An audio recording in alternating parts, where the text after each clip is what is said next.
Finally আজকের সেই দিনটা, আমাদের ক্যাফের পুজো। আমায় কেমন লাগছে কমেন্ট সেকশনে জানাবে। আর এইদিকে উজ্জ্বল কলা গাছটা বেঁধে নিচ্ছে, আর এদিকে দেখো মামুনি আর মা মিলে সবটা সামলে নিয়েছিল। আর এদিকে আমি বাবার ছবিটায় মালা দিচ্ছিলাম, মানে উজ্জ্বলের বাবা। আর তারপরে বড়দিও চলে আসে, আর উজ্জ্বল কিন্তু দুর্দান্ত শাঁখ বাজায়। তারপরে কিন্তু আমরা অঞ্জলি দিতে বসে যাই। অঞ্জলি কমপ্লিট হয়ে যাওয়ার পর ঠাকুরমশাই বলেন যে এই খাতাটা তোমরা ক্যাশ কাউন্টারে রাখবে, একসাথে ধরে নিয়ে যাও। তো আমরা ধরে নিয়ে আসি, নিয়ে এসে ক্যাশ কাউন্টারে রাখি, আর উনি শান্তির জল পুরো সব জায়গায় ছিটিয়ে দেয়। আর তারপরে হোম হচ্ছিল, মানে যেটা যজ্ঞ আর কি। ভেবো না আমি কাঁদছিলাম, একদমই না।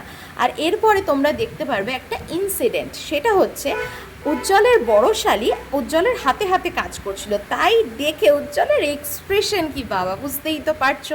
তারপরে আমি আর বাড়ি যাইনি, উজ্জ্বল ওদেরকে ড্রপ করে আসলো, আর ড্রেস নিয়ে আসলো আমার জন্য, আর সঙ্গে আমাদের লাঞ্চটা, যেটা আমরা সন্ধ্যে 6টার সময় খেলাম।